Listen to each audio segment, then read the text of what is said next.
శ్రీకృష్ణ పరబ్రహ్మణే నమః. అరుణాయ నమః, అచలాయ నమః, రమణాయ నమః, రామకృష్ణాయ నమః. శ్రీదత్తగురుభ్యో నమః. హృదయ కుహర మధ్యే కేవలం బ్రహ్మం అహం అహం ఇది ఆత్మరూపేణ భాతి. అందరూ చెప్తూ ఉంటారు. ఈరోజు మీకు ఇది చూడగలిగితే మీరు చాలా అదృష్టవంతులు, మహాపుణ్యం లభిస్తుంది. ఎంతో పుణ్యం ఉంటే కానీ మీకు ఇది కంటపడదు అని. అలాంటిదే నా యొక్క సబ్జెక్ట్ అన్నమాట. కానీ ఇది నేను ప్రకటించను, బాహ్యంగా నేను ఎప్పుడు కూడా ప్రకటించను అన్నమాట. కానీ అంతరంగంలో మీ అందరికీ కూడా, అంటే చూసేవాళ్ళకి, జ్ఞానులకి అది అదృష్టం కొద్దీ లభిస్తుందన్నమాట. సరే, ఇప్పుడు మనం దేవీ కాలోత్తరంలోని 11వ భాగంలోని పరమేశ్వరుడు పార్వతీదేవికి చెప్తున్నారు. ఏమిటి? ఎవరైతే మోక్ష సాధన చేయాలనుకుంటారో వాళ్ళకి క్రిమికీట పతంగాశ్చ తథాదేవి వనస్పతిం నాసమేద్బుధో జీవాన్ పరమాత్మవతిర్యతః అన్నారు. అంటే మళ్ళీ క్రిమికీట పతంగాశ్చ తథాదేవి వనస్పతిం నాసయేద్బుధో జీవాన్ పరమాత్మవతి యతః. అంటే దేవి, క్రిములు, కీటకములు, పక్షులు, చెట్లు మొదలుగా అన్నిటి యందును పరమాత్మ ఉన్నాడను భావన కలవాడుగుటచే జ్ఞానయోగ సాధకుడు ఏ ప్రాణిని నశింపచేయరాదు. నాసాయే బుధో జీవాన్ అన్నారు. అంటే జ్ఞాని అయిన వారు, అంటే ఇక్కడ జీవులు అనమాట. అవునా? సృష్టి అంతయు ప్రాణిమయము. ఆహారమును సంపాదించుకొనుటకై ప్రతివాడు తెలిసియో తెలియకయో ప్రాణిహింస చేయక తప్పదు. వరిని కోయకున్నచో బియ్యం రావు, చెట్ల నుండి కాయలు కోయకున్నచో కూరలు రావు. మరి వానిలో ప్రాణము కలదు కదా. కావున గృహస్థుడు అట్లు సంపాదించిన ఆహారమును పవిత్రమగుట కొరకు దేవతలకు నివేదించి పిదపతాను భుజింపవలయును అన్నారు. అందుకే ప్రహ్లాదుడు ఏం చేసేవాడు? తింటున్నా, తిరుగుతున్నా, తాగుతున్నా, పడుకున్నా, నవ్వుచున్నా అన్నీ కూడా అన్నిట్లోని పరమాత్మ ఉన్నాడనే చేసేవాడు అనమాట. అందుకనే అన్నీ కృష్ణార్పణం. ప్రతిదీ కూడా మనం దేవుడి దగ్గరికి వెళ్ళి పెట్టలేం. అందుకనే ఏ పని చేస్తున్నా ఈశ్వరార్పణ బుద్ధితో చేస్తే అది మనకి పాపాన్ని కలిగించదు అని. అది తాను భుజించవలేను. అనావశ్యకముగా ఏ ప్రాణిని హింసింపరాదు. ఆత్మరక్షణకై గృహస్థుడు జ్ఞానయోగ సాధకుడు అయ్యను. క్రూరుల నుండి, క్రూర మృగముల నుండి తన్ను తన కుటుంబమును తప్పక రక్షించుకోవలసినదే. ఎందుకంటే నీకు జ్ఞానం తెలుసు, ఎదుటివారికి అంటే ఆ మృగానికో, ఆ పశువుకో, అవునా, ఆ మనిషికో జ్ఞానం లేకపోతే వాళ్ళు నీకు హాని చేయగలరు కదా. అందువల్ల నువ్వు తప్పించుకోవాలి అని ఇక్కడ చెప్తున్నారు. లేకున్నచో ఆత్మహత్యయగును అన్నారు. ఎందుకంటే ప్రాణం తనంతట తాను పోతే అది శుభం, కానీ తనంతట తాను ఆత్మకి హాని చేయకూడదు. అందుకనే ఆత్మహత్య పాపము అంటారు కదా. సరే, ఇక్కడ ఒక కథ. కుంభజాను అను రాక్షసుడు ఒక మాలదాసరిని పట్టుకొనుటకై ప్రయత్నింపగా అతడు రాక్షసునితో తీవ్రంగా పోరాడి ఓడిపోయి చిక్కెను. ఏమిటి? రాక్షసుడు ఒక మాలదాసిని పట్టుకున్నాడు. కానీ పట్టుకున్నప్పుడు ఆ మాలదాసరి రాక్షసుతోనే ఫైటింగ్ చేసి ఓడిపోయాడు. ఆ మాలదాసరి మహాభక్తుడు. అతడు, నేను కురుంగుడికి పోయి విష్ణు సంకీర్తనము చేసి వచ్చి నీకు శరీరమును అర్పింతును, నన్ను నమ్మి అనుజ్ఞ ఇవ్వు అన్నాడు. నాకు శరీరంపై వాంఛలేదు అని ప్రార్థించాడు. అప్పుడు కుంభజానుడు, నీవు ఇంతసేపు పోరాడితివే, నీకు శరీరంపై మమకారం లేదని ఎట్లు నమ్మవచ్చును అని అన్నాడు. అందులో అతడు, శరీరముపై నాకు మమకారము లేకున్నను నీవు పైబడగానే లొంగిపోయినచో ఆత్మహత్యకు పాల్పడిన వాడనగుదును. అందుకనే నీ ప్రయత్నం నువ్వు చెయ్యాలి. ఇప్పుడు ఏనుగు ఎదురుగుండా వచ్చింది, అంతా బ్రహ్మమయం అని ఏనుగు దగ్గర వెళ్ళేవనుకో, ఒక్క తొండంతో ఒక్క విసిరు విసేస్తుంది. అలాగే పులి దగ్గరికి వెళ్ళేవనుకో దాని సహజ ప్రకృతి కదా. అందుకని నిన్ను నీవు రక్షించుకోవటమే ఆత్మరక్షణ అన్నారు. అది హత్యకు పాల్పడిన వాడనగుదును, ఆ పాపము సంభవింపకుండుటకై నీతో పోరాడితేనే కానీ శరీరముపై మమకారము వలన కాదు అని చెప్పాను. పిమ్మట మాలదాసరి చెప్పినట్లే విష్ణు సంకీర్తనము కానించి వచ్చి తన శరీరమును స్వీకరింపుమని ఆ బ్రహ్మరాక్షునికి కోరెను. అతని సత్యవ్రతమునకు ఆశ్చర్యము పొంది ఆ రాక్షసుడు అతన్ని ప్రార్థించి ఆనాడు ఆ మాలదాసరి కావించిన గానఫలము అంటే జ్ఞానఫలము వలన బ్రహ్మరాక్షసత్వమును తొలగించుకొనెను అన్నారు. అందుకని సత్సంగం అన్నారు. సత్సంగత్వే నిస్సంగత్వం, నిస్సంగత్వే నిర్మలతత్వం, నిర్మలతత్వమే జీవన్ముక్తి అన్నారు కదా. సరే, తొలగిపోవును. కావున జ్ఞానయోగ సాధకునకు కూడా గృహస్థుడైనచో ఆత్మరక్షణ అవశ్య కర్తవ్యము. సన్యాసి మాత్రము క్రూరులకు క్రూర మృగములకు దూరముగా తొలగవలసినదే.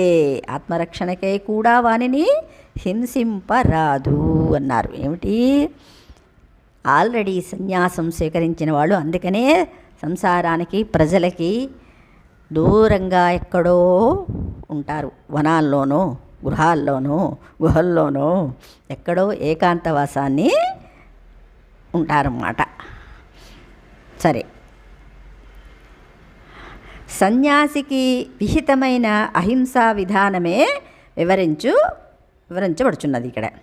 నా మూలోత్పాటనం కుర్యాత్ తత్రచ్ఛేదం అంటే తత్రచ్ఛేదం వివర్జయేత్ భూతపీడాం న కుర్వీత పుష్పాణాంచ నికృంతనం అంటే నా మూలోత్పాటనం కుర్యాత్ పత్రచ్ఛేదం వివర్జయేత్ భూతపీడాం న కుర్వీత పుష్పాణాంచ నికృంతనం అన్నారు. రమణ మహర్షి ఎందుకు చెప్తారు ఆకులు కొయ్యకండి, పువ్వులు కొయ్యకండి అని? ఆయన అన్నిటిలోని కూడా పరమాత్మని చూడగలుగుతున్నారు కాబట్టి వేళ్లను పెగిలింపరాదు, ఆకులను త్రుంచరాదు, ఏ జీవికి నీ బాధ కలిగింపరాదు, పుష్పములను కూడా కోయరాదు. ఇక్కడ ఎందుకంటే సన్యాసికి తనకంటే వేరైనది ఏదీ లేదు, అంతా బ్రహ్మమే అనే దృష్టితో ఉన్న వాళ్ళకి పుష్పంలో కూడా బ్రహ్మం ఉంది కదా. బ్రహ్మాన్ని బ్రహ్మానికి పెట్టడం ఏమిటి? బ్రహ్మమే అన్నిటికంటా పైది, అవునా? దాన్ని మళ్ళీ తీసుకొచ్చి దేవతలకి వాటికి నీకంటే వేరు అయినది ఏది లేనప్పుడు ఇంకా అక్కడ అర్చన అనేది లేదు కదా. అందుకనే ఇక్కడ నమస్కారం కూడా లేదు, పూజ కూడా లేదు, జపం కూడా లేదు. ఇది చాలా డీప్ సబ్జెక్టే కాదు. జ్ఞానం అనేది సత్యం, ఇదే సత్యము, అవునా? చెప్పడానికి వినడానికి చాలా కష్టంగానే ఉంటుంది, కానీ మనం అంగీకరించక తప్పదు. అది స్వయం పతిత పుష్పైస్తు కర్తవ్యం శివపూజనం మారణోచ్చాటనాదీని విద్వేషం స్తంభనం తథా అన్నారు. ఇక్కడ స్వయం పతిత పుష్పైస్తు కర్తవ్యం శివపూజనం మారణోచ్చాటనాదీని విద్వేషం స్తంభనం తథా అన్నారు. అంటే ఇక్కడ కొంతమంది అంటారు కదా, ఆకర్షణ, వాళ్ళందరినీ కూడా మంత్రముగ్ధుల్ని చేసేసారంటారు, అవునా? అందరినీ వశీకరణం చేసుకున్నారు అంటారు. కొంతమంది మాయ చేశారు అంటారు, మంత్రం ఇచ్చేశారు అంటారు కదా. ఇలాంటివన్నీ కూడా కొంతమంది శక్తుల్ని ఉపయోగిస్తూ ఉంటారన్నమాట. జ్వరభూతగ్రహావేశ వశ్యాకర్షణ మోహనం నా కుర్యాక్షుద్రకర్మాణి కాష్టపాషాణ పూజనం అన్నారు. ఇందాక చెప్పాను కదా, అవి అన్నమాట.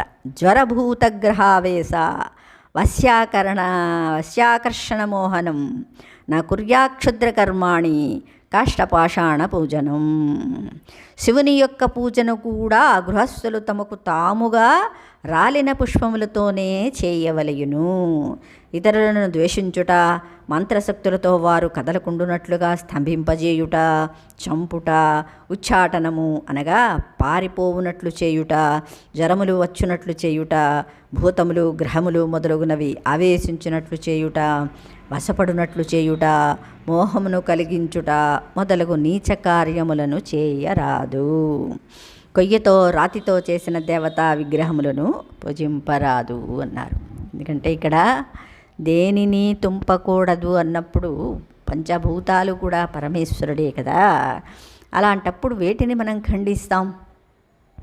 అందుకనే రాతి చెట్ట విగ్రహాలు, చెట్లని కొయ్యకూడదు, వేళని పెకిలించకూడదు అన్నప్పుడు వాటితో మరి విగ్రహాలు ఎలా చేయగలరు?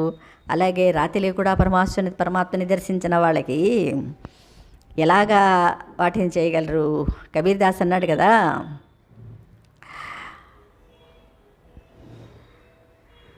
పాహన్ పూజే హరిమిలై తో మై పూజూ పహార్, తాతే చెక్కి భలి పీసికాయి సంసార్. జ్ఞాని ఇలాగే ఆలోచిస్తాడు. చిన్న రాతిని పూజిస్తే పరమాత్మ లభిస్తాడు అంటే నేను పెద్ద కొంటనే పూజిస్తానన్నారు ఆయన. దానికంటే కూడా మనం ఇంట్లో విసరే తిరగలి చాలా బెటరు. ఎందుకంటే అది మనం తినడానికి ఆహారాన్ని ఇస్తోంది, అంటే ఆహారం తయారు చేసుకునేకి పిండి విసురుతోంది. అది కొంత బెటర్ కదా అని అది స్వయంగా చెప్పారనమాట కృష్ణయ్య. నా ముద్రాశ్చ మఖందత్వా క్షేత్రపీఠే చ దేవతే కృతకా వాసనాస్త్యక్త్వా వ్యాపకం బోధమాశ్రయేత్. మళ్ళీ ఒకసారి, నా ముద్రాస్స మఖందత్వా క్షేత్రపీఠే చ దేవతే కృతకా వాసనాస్త్యక్త్వా వ్యాపకం బోధమాశ్రయేత్. జపమునకు సంబంధించిన ముద్రలు, యజ్ఞము, క్షేత్రదేవత, పీఠదేవత మొదలుగా ఏ దేవతను పూజింపరాదు. కృతకములు అనగా అజ్ఞుల కొరకు శాస్త్రములు ఏర్పరిచిన పూజా విధానములను త్యజించి అంతటను వ్యాపించి ఉన్న జ్ఞానమాత్రమైన ఆత్మనే ఆశ్రయింపవలయును అనగా ధ్యానించుచుండవలయును. విచారణ, అందుకనే విచారణ అన్నికంటే గొప్పది. పూజనం జపా చింతన క్రమాత్ అన్నారు ఎవరు? రమణ మహర్షి. ఇవన్నీ కూడా దాటుకుంటూ చింతనం, నేను లేకపోతే అసలు ఏమీ లేదు కదా. ఇప్పుడు పరమాత్మకిని పూజించాలి అంటే ఒకడు ఓ విగ్రహాన్నో చెక్కనో దేన్నో తీసుకొచ్చి ప్రతిమని చెయ్యాలి. ప్రతిమని చెయ్యి ప్రాణం ఎవరు పోస్తున్నారు? జీవుడే కదా ఇక్కడ. అవునా? ఆ జీవుడు ప్రాణం పోస్తే కానీ అందులోని పరమాత్మ అని మనం కొలవటం లేదు. కొంచెం ఆలోచించాలి కదా. ఇవన్నీ కూడా జగత్తు ఉంటేనే జరుగుతుంది. అంటే ద్వైతం అనమాట. ద్వైతంలో ఇవన్నీ సంభవిస్తాయి. అద్వైతంలో ఇవేవి కూడా ప్రకృతిని ప్రకృతిగానే, అంటే అష్టమూర్తిభృ దేవపూజనం అన్నారు. పంచభూతాల్ని ప్రేమించాలి, పూజించాలి. సూర్యచంద్రులు, జీవుడు, ఇంతకంటే ఇంకా ఏమున్నాయి ఈ సృష్టిలోని? ఏమీ లేదు కదా. అందుకని వాటిని మనం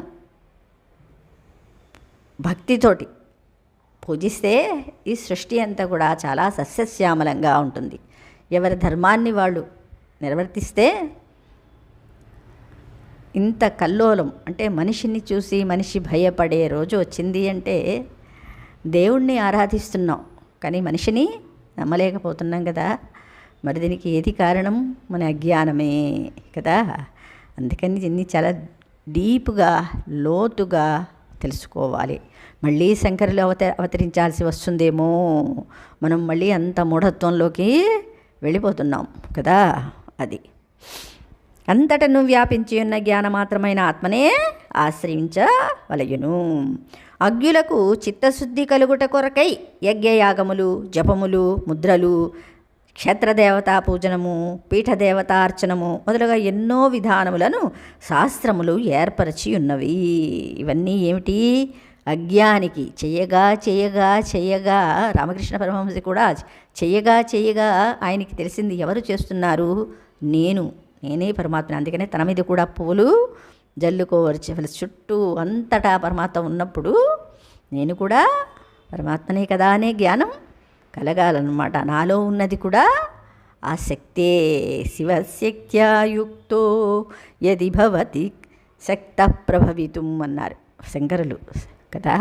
శంకరుని మించిన జ్ఞాని అంటే జ్ఞాని ప్లస్ ఆయన నేను జ్ఞానిని, నేను దేవుణ్ణి అని ఆయన చెప్పుకోలేదు. మంచి అధ్యాపకులు, అవునా, ఆచార్యులు అనమాట.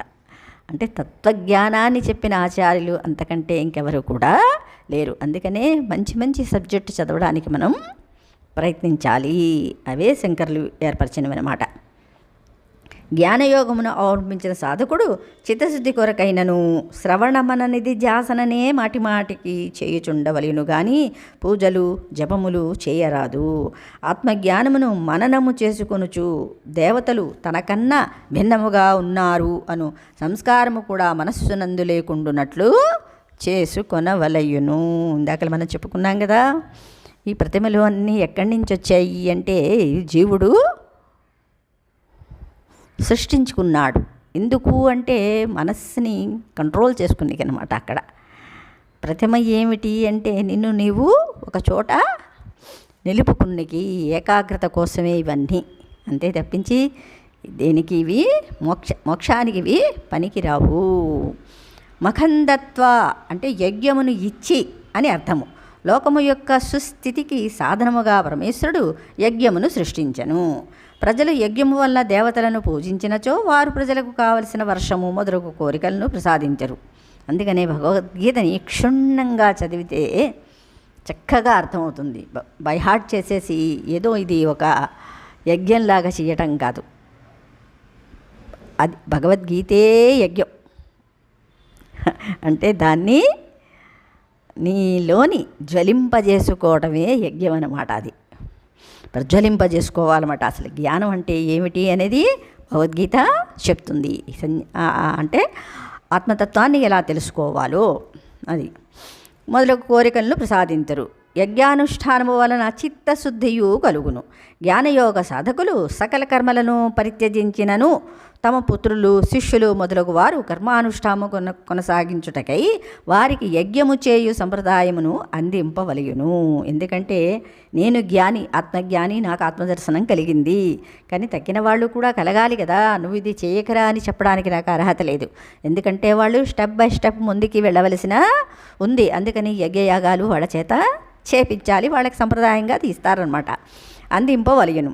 సన్యసించుచున్నవాడు కుటుంబ బాధ్యతను తన వారసులకు ఎట్లు అప్పగించుచున్నాడో అట్లే యజ్ఞానుష్ఠాన బాధ్యతను కూడా అందింపవలయును. జ్ఞానులు గృహస్థులకు వారి అధికారములను బట్టి కర్మానుష్ఠానమునే బోధించుచుందురు అన్నారు. అర్థమైందా? అంటే వాళ్ళ స్టెప్ను బట్టి అందరికీ జ్ఞానం అనేది అంత తొందరగా అంటదు. ఎందుకంటే వాళ్ళకి కొన్ని ప్రతిబంధకాలు ఉంటాయి. ఆ ప్రతిబంధకాలని తొలగించుకోవాలి అంటే కొన్ని మంచి పనులు చెయ్యాలి, అందరూ కూడా చెయ్యాలి, తప్పదనమాట ఇవి. అందుకని ఎవరు ఏ స్టేజ్లో ఉన్నారో అనేది చెప్పటం చాలా కష్టం. శ్రీకృష్ణ భగవానుడు తాను కర్మలను అనుష్ఠించుటయే కాక ధర్మరాజుల చేత రాజసూయ యాగము, అశ్వమేధము మొదలగు యజ్ఞములను చక్కగా చేయించుట గమనింపదగియున్నది. సమతావీతరాగత్వం సమదుఃఖ సుఖస్తథా సమో మిత్రే చ మిత్రే చ సమో అమిత్రే చ మిత్రే చ సమోలోష్టి చ కాంచన. ఇవన్నీ భగవద్గీతలో ఉన్నాయి మనకి. పరమేశ్వరుడు చెప్పింది ఇవేమిటి, ఏం సారం అంటే వేదాల సారమే కదా. అది సమత అనగా లాభము వచ్చినప్పుడు పొంగిపోవుట, నష్టము వచ్చినప్పుడు కృంగిపోవుటయు లేకుండుట, దేని యందును ప్రీతి లేకుండుట, సుఖమునందు దుఃఖమునందు ఒక్క విధముగానే ఉండుట, శత్రువుల యందు మిత్రుల యందును భేదబుద్ధి లేకుండుట, బంగారమును మట్టిబిడ్డను ఒకటిగా చూచుట అను లక్షణములను మోక్షము కోరువారు సాధింపవలయును. సమలోష్టాస్మ కాంచన. అవునా? తుల్య ప్రియోపియో ధీర తుల్య నిందాత్మ సంస్థుతి అని కృష్ణయ్య చెప్పారు కదా, అలా అనమాట. అభిలాషో న కర్తవ్య ఇంద్రియార్థే కదాచన ఆత్మరామో భవేద్యోగి నిర్భయో విగత స్పృహ. అంటే సుందర రూపము, మధుర సంగీతము మొదలుగా ఇంద్రియములు ప్రసరించు విషయములందు ఏ సందర్భమునను సాధకుడు అభిలాషను పొందరాదు. దేని యందునూ కోరిక లేనివాడై యోగి తన స్వరూపమునందే ఆనందించుచు నిర్భయుడై ఉండవలయును. ఆత్మజ్ఞానమునకు ప్రధాన ఫలము అభయము. అందుకనే కృష్ణయ్య తన పెట్టిలోంచి ముందుగా ఏమంది తీశారు? అభయం. అవునా? అనగా వేని వలన ఎన్నడను భయమునందకుండుట. దేని వలన అంతకన్నా వేరుగా ఇంకో వస్తువు ఉన్నదన్నప్పుడే భయమునకు అవకాశము కలుగును. అంటే తనకన్నా, ఇది నేను ఎప్పుడు చెప్తూనే ఉంటాను కదా, జగత్తు అంతయు తన స్వరూపముగానే ఉన్నది అని నిరంతరము భావించుచుండు యోగికి ఎప్పుడునూ దేని వలనను భయము కలుగదు. సమనిందా ప్రశంసస్థ సర్వభూత సమస్తదా సమదృష్టిస్తు కర్తవ్య యథాత్మని తథా పరే.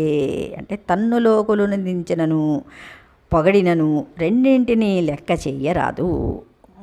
తుల్య నింద, అవునా? అలా అనమాట.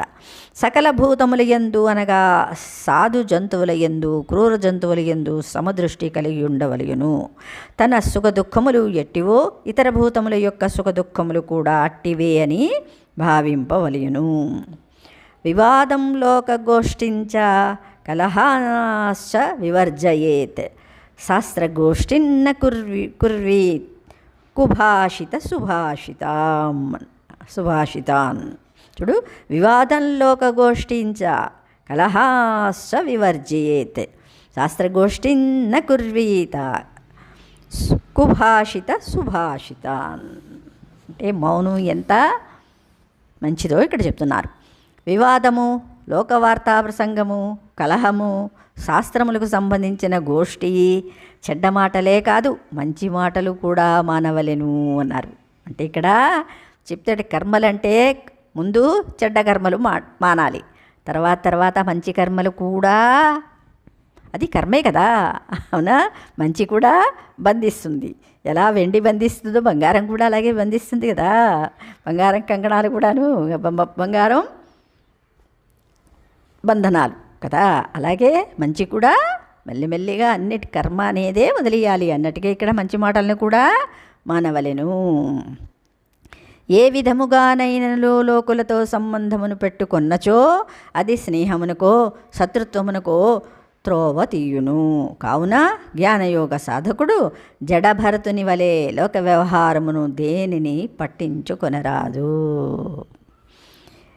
ఈర్ష్యాపైశూన్యడంబాశ్చ రాగం మాత్సర్యమేవచ కామక్రోధో భయం శోకం త్యజేత్ సర్వం శనై అన్నారు. ఇతరులకు మేలు కలిగినదే నాకు కలుగలేదే అని బాధపడుట ఈర్ష్య. పరులకు కొండములు చెప్పుట పైశూన్యము.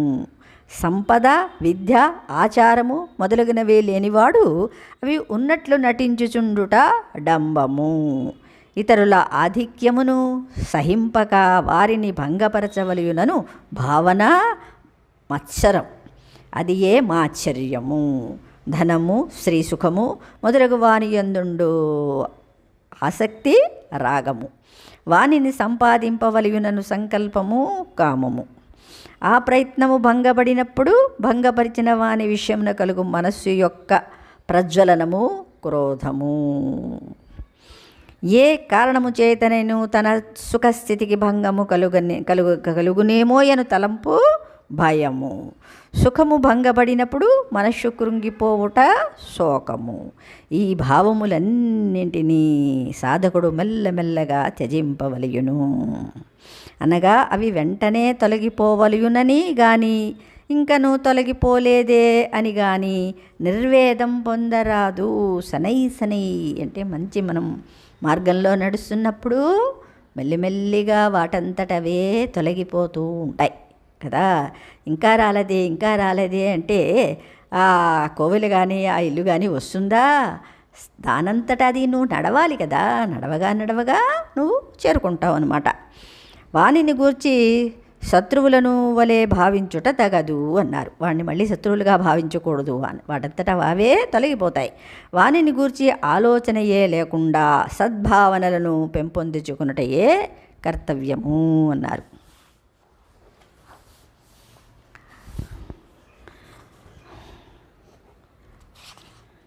శ్రీకృష్ణ పరబ్రహ్మణే నమః తక్కింది. నెక్స్ట్ దాంట్లో చెప్పుకుంటే అయిపోతుంది. కానీ దీన్ని మళ్ళీ ఎందుకంటే ఇలాంటివన్నీ కూడా ఆణిముత్యాలన్నమాట. మనకే సద్గురువు చెప్పేవన్నీ కూడా. అందుకని భగవద్గీతని 24 hours కూడా మనన నిధిధ్యాసనములు అంటే వాటిని అంటారు.